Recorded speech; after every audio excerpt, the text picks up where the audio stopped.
How's it going? Welcome to Chats with Spencer. For interviews just like this one, full of fun and interesting questions, subscribe. New videos every Tuesday and Friday. My guest this week is Braeden, also known as Sendstory on YouTube.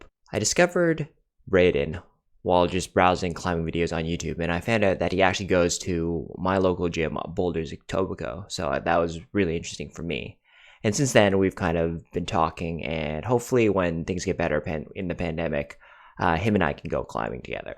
Braeden talked about how he got into climbing, his life before climbing, and just other things in general. So enjoy the interview with Braeden. All right, Braeden, thank you so much for joining me today. How are you doing? I'm doing great.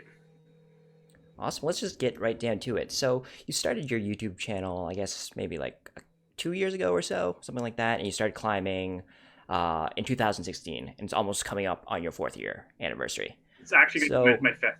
oh, fifth. My apologies.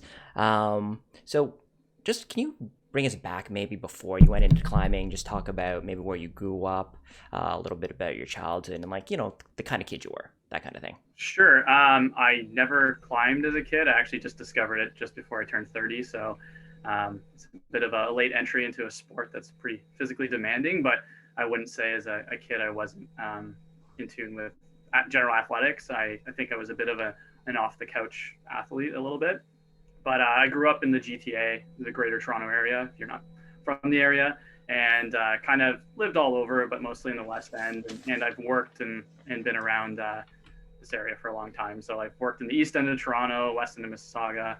So I'd say this is kind of home base. And I guess, my childhood, I liked, going outside and playing and adventuring in the areas we had around here to go into parks and forests and play and bike ride. I skateboarded a lot.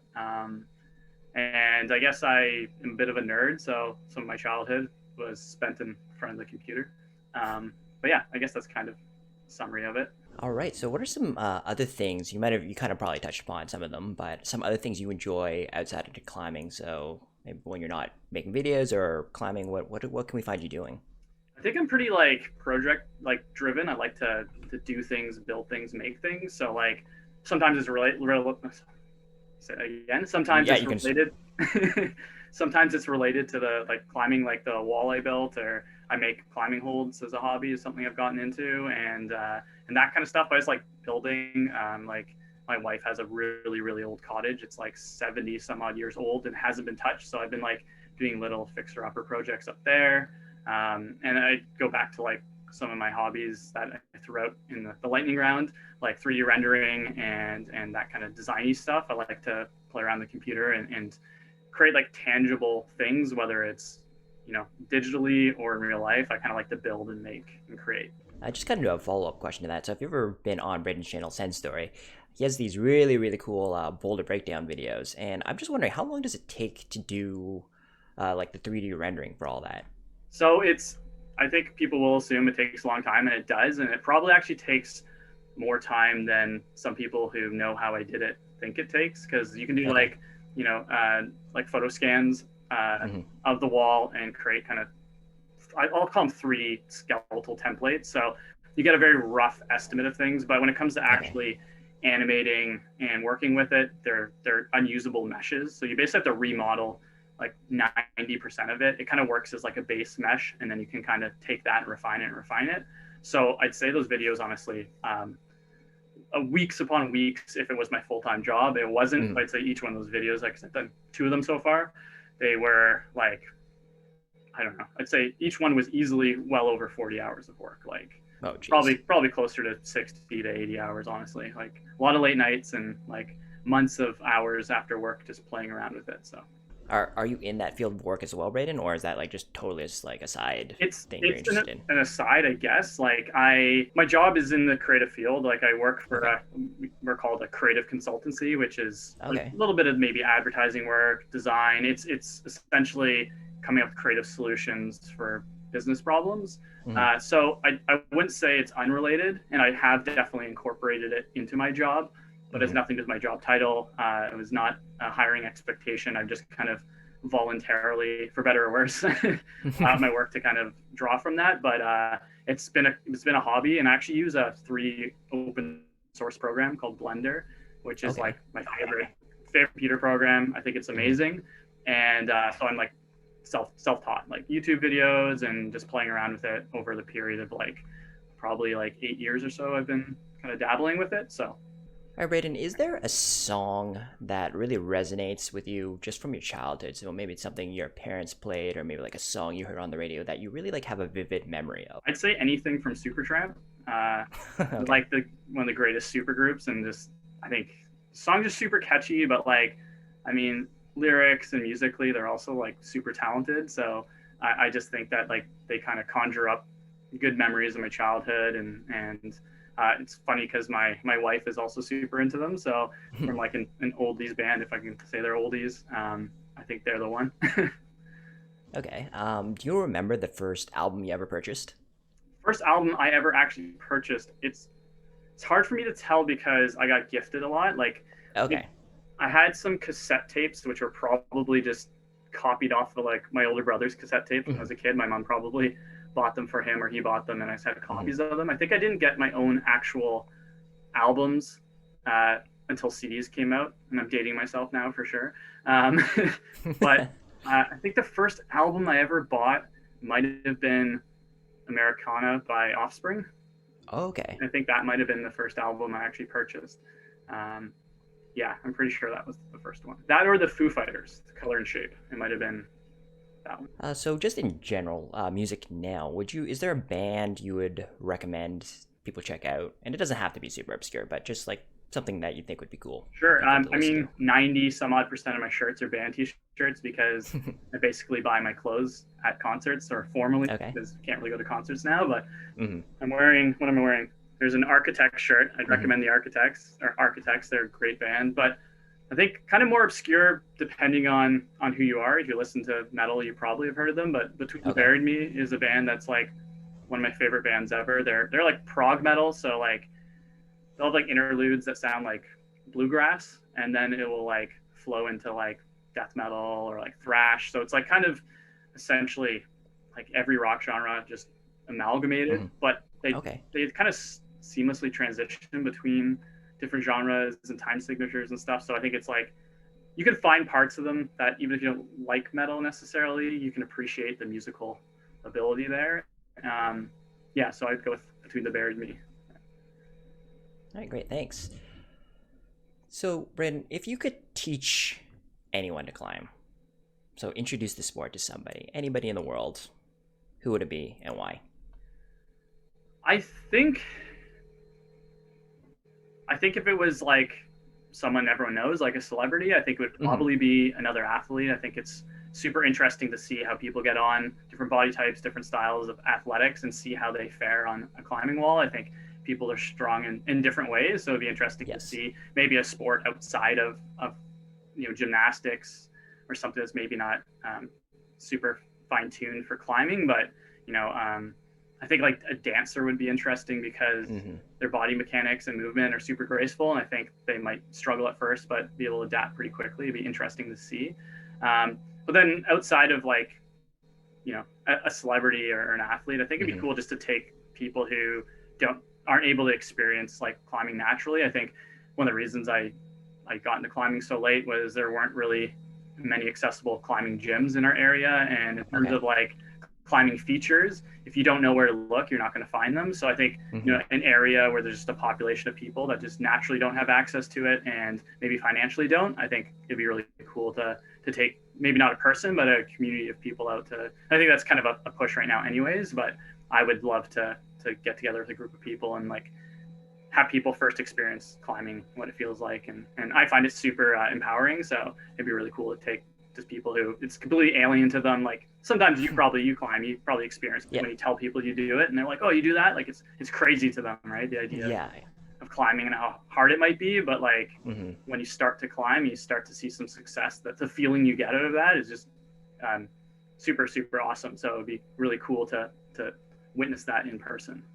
Yeah, definitely. I think it's just a very unique sport in the sense of it's like really you against the wall, and that sense of accomplishment when you finally like send a project is really unique, I feel like. Well, I think it appeals to interesting personalities and different types of people. And personally speaking, for myself, it's like you said, you against the wall. for me, that's one of the appeals to me is I'm not a competitive person. I'm not overly competitive with other Okay. people, but I'm competitive with myself. Like I'm always trying to Hmm. one up my own goals and my own Yes. things Hmm. versus I don't really care what the other person's doing. And I grew up playing hockey and, Canadian through and through.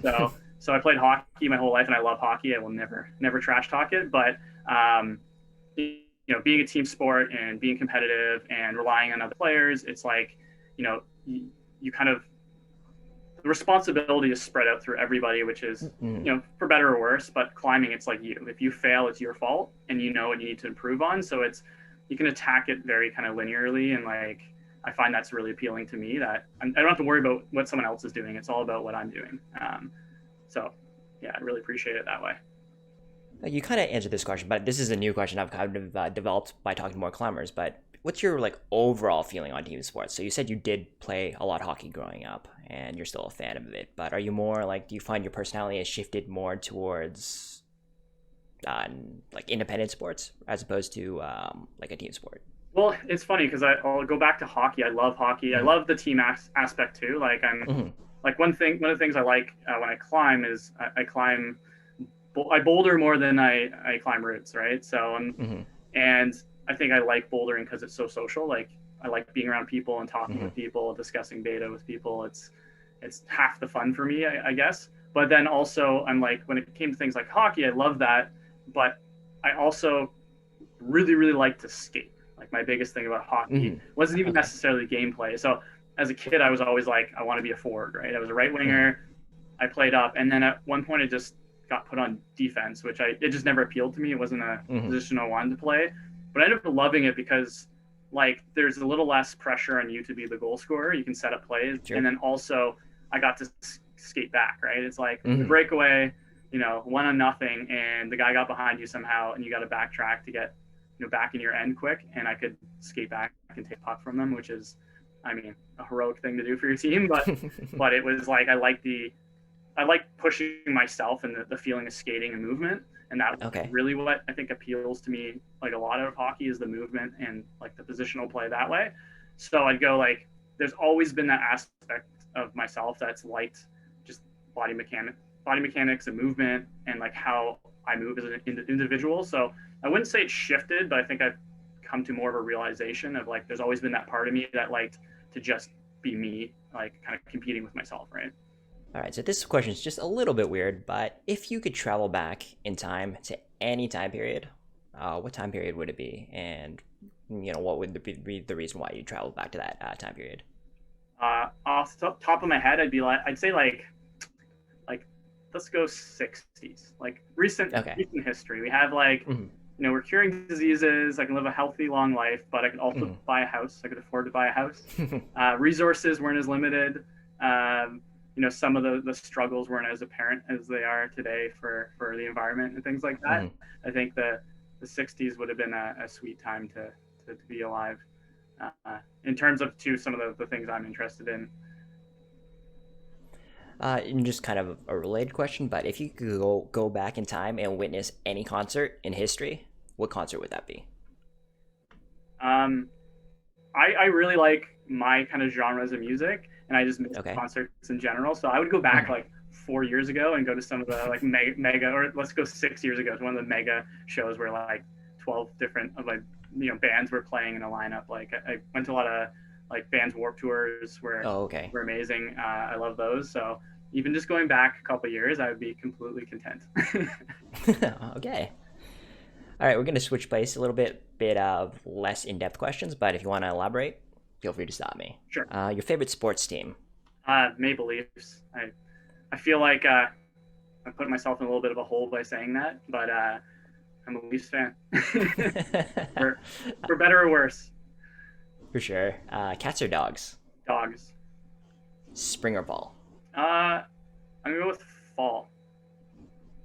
Yeah, I Ev- used to be a spring person. I think mhm. the idea of it getting warmer after a cold winter was exciting, and you kind of naturally just feel your, I guess, endorphins going when you're like Mhm. ready to get outside and have fun. But now that I'm climbing, it's like you're at the end of the season, you get the cooler temperatures. There's less bugs, less moisture. You can get outside more. I'm a fall guy now.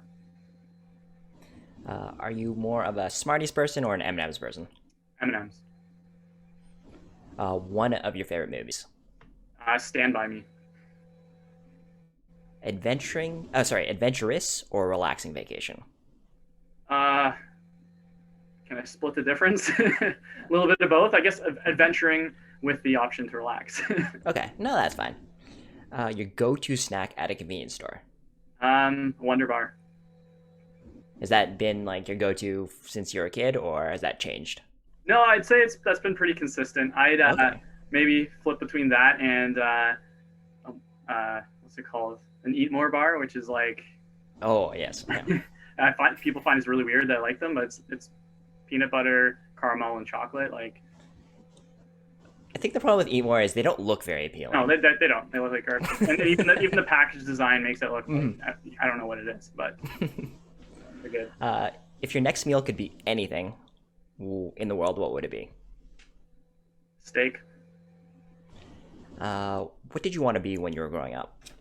Um, I think when I was growing up, I was very interested in architecture, like maybe Okay. I'd say like any kid, I think it flip flops based on what your interests are or Hmm. who you've watched a movie on. But I'd say there's a while I thought I was going to be an architect or like the idea of like designing structures and buildings. So that or some type of designer, which I kind of am. So in some ways, I've done that. Nice. What's your most favorite climb that you have done? There's a climb in the Glen that's called Pika. Uh, it was like it was my first, like I'd say, like project outside, Okay. but it's weird because I've kind of been reflecting on it, and you mentioned earlier, like I've been climbing for 5 years, and I'm actually putting together a video about what my 5 years of climbing has looked like, Okay. and it's like that.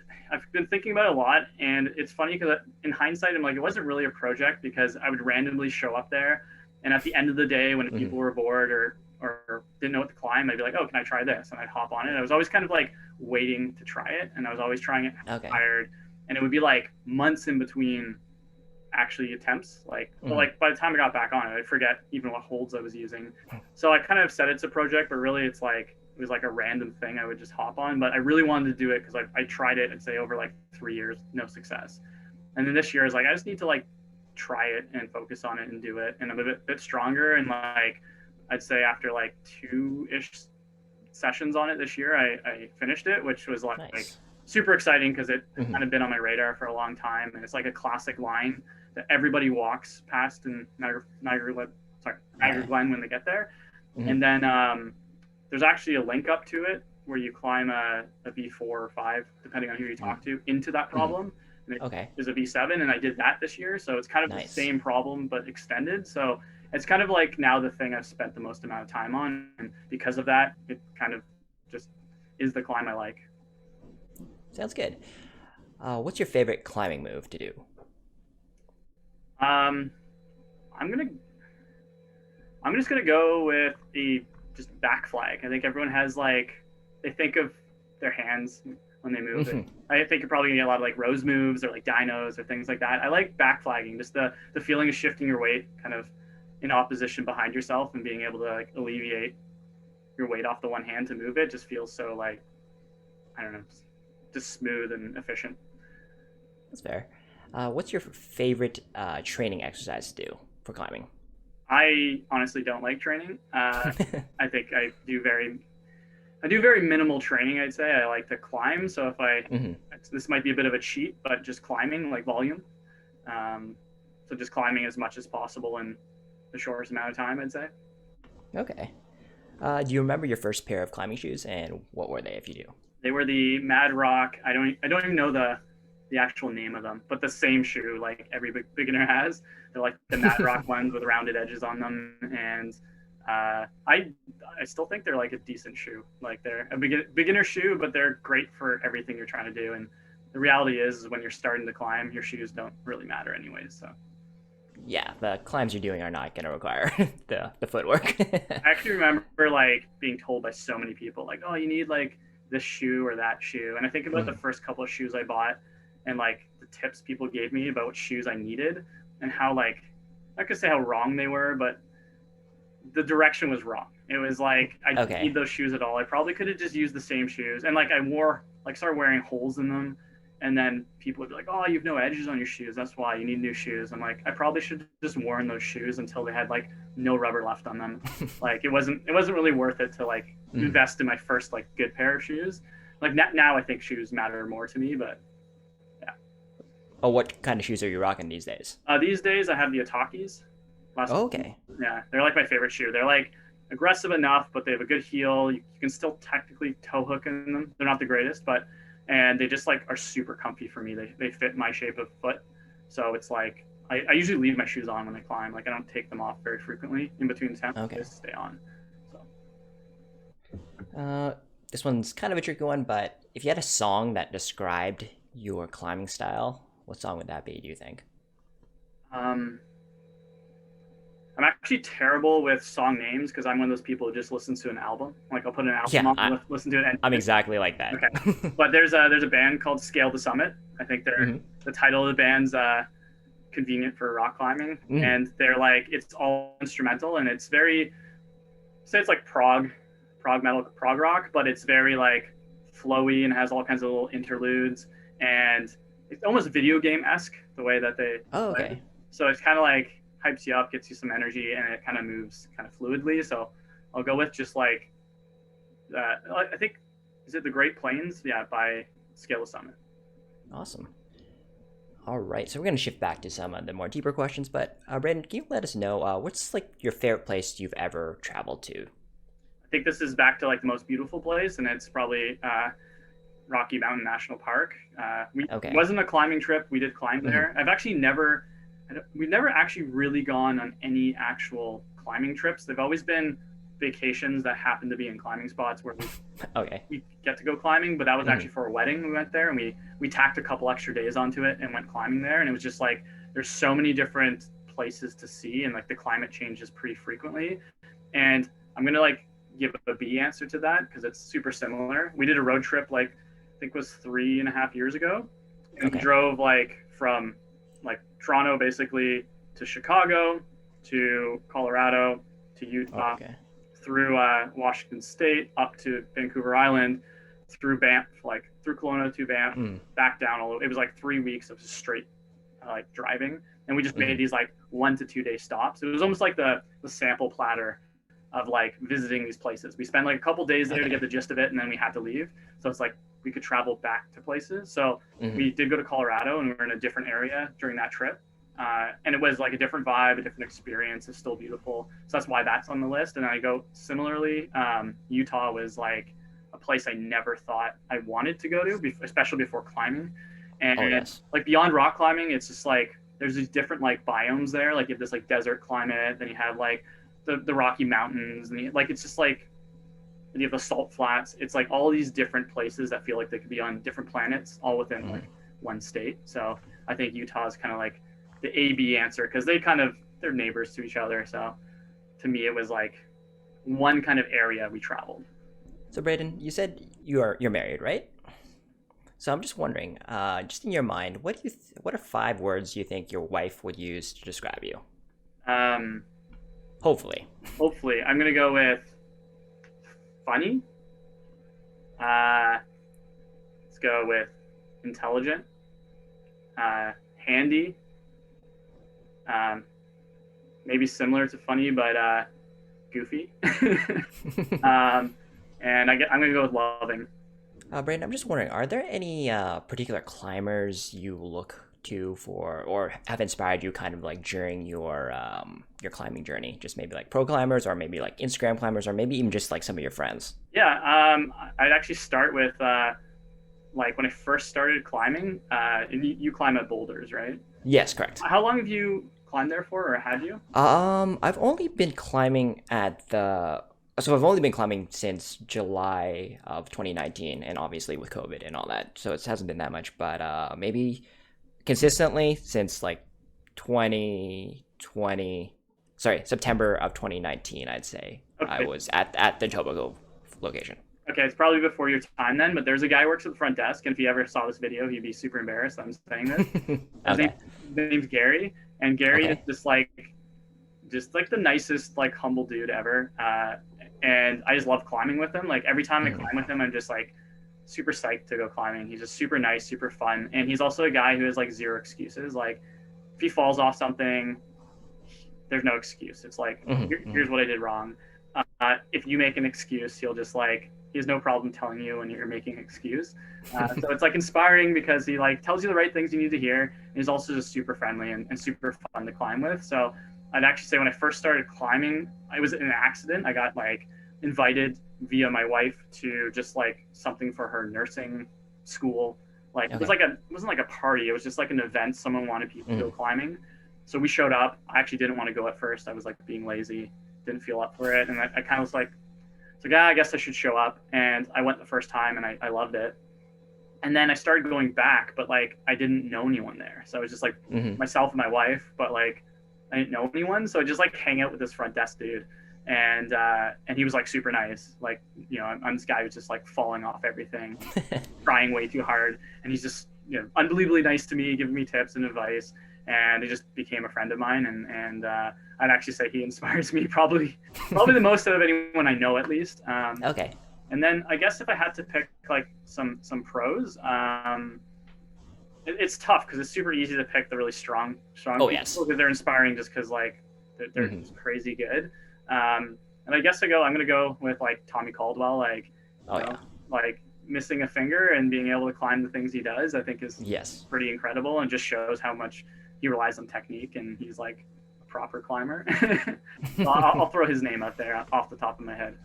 All right. All right. So Braden. So obviously with the 2021 Olympics happening and climbing being this first year being climbing was like in the Olympics, it's probably going to bring more of a spotlight to the sport. So I'm just wondering, how would you like to see the sport like go in the next 5 years or so? Yeah, I think it's awesome. I think it's going to like expose more people to it, and I think that as like an exercise, I'll just call it an exercise rather than a sport in this context. I think it's like a full body exercise. It Hmm. requires a lot of like movement patterns and technique and strength and just overall fitness. And I think it's like to expose people to that. Like myself, I didn't do anything before climbing. I literally was Mm. working and sitting on the couch or sitting in front of my computer, I should say.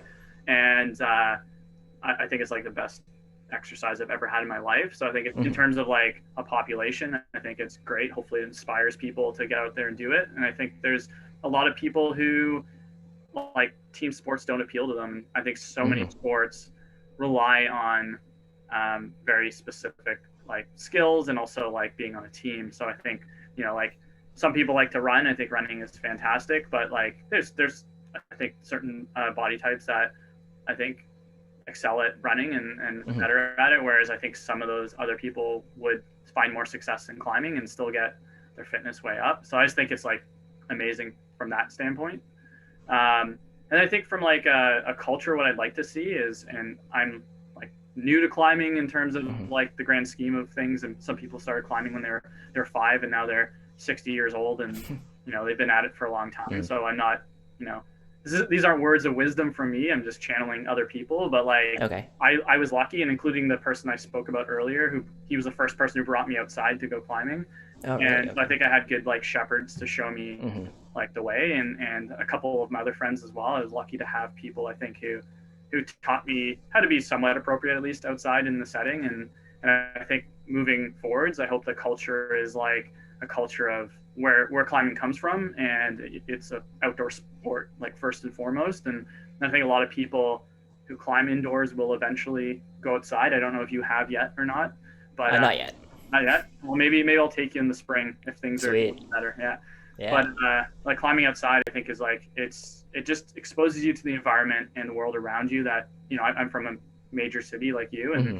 and like your head's down and you're in between buildings all the time, and you forget about what forest look like sometimes. And Yeah. I think exposing people to that is amazing, and also teaching them like how to respect it properly so we have it. I think is where I'd like to see it. So hopefully, the Olympics brings more people into the sport, but also exposes Hmm. people into the outdoor climbing experience, and how to do it respectfully. Because I think if you see the same amount of people, who are going to gyms now going outside, I think there will be Mm. lots of Mm. problems if they're not educated Yes. properly. And this past year, I think, has been a bit of an eye opener because because of gyms being closed or lack of availability to get into them.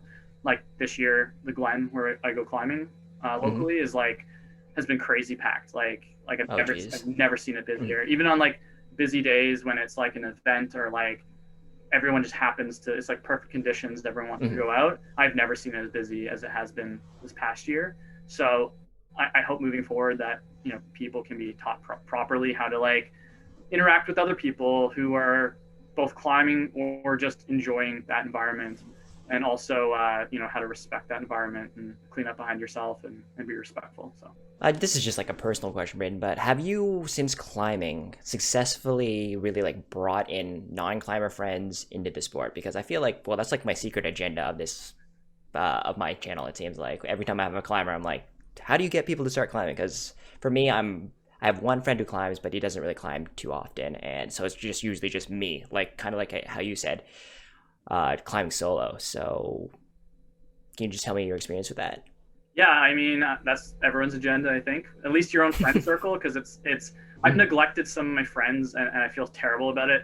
That like some of my best friends, like my people for my wedding party, for example. Hmm. Some of Hmm. them I see less, and that's partially because of the pandemic. It's affected everybody, but For I'd say sure. in the past 2 years, even before it, I saw less and less of them because I wanted to go climbing. It was a thing I did, Okay. and I had my Hmm. climbing friends who you eventually like. I Hmm. think one thing I liked about the gym is it's so easy to make friends, especially if you're Hmm. bouldering, because you're all falling off the same thing. Like Yes. somebody's going to turn to somebody and be like, "How the hell did you do that?" Right? Like, Hmm. how did you manage to backflag and hold that sloper, right? What were you doing Hmm. differently? Because I'm doing the same thing, I think, and it's not working, right? So that conversation just Hmm. naturally happens, and I think you do just naturally meet friends climbing. But Hmm. I want more of my friends to join like bring them into the fold and join me in climbing. So I'd say yeah, that's a bit of an agenda, and I have brought some friends in. I have one friend that's probably like yours. He infrequently will come Hmm. climbing, and he's come outside a couple times.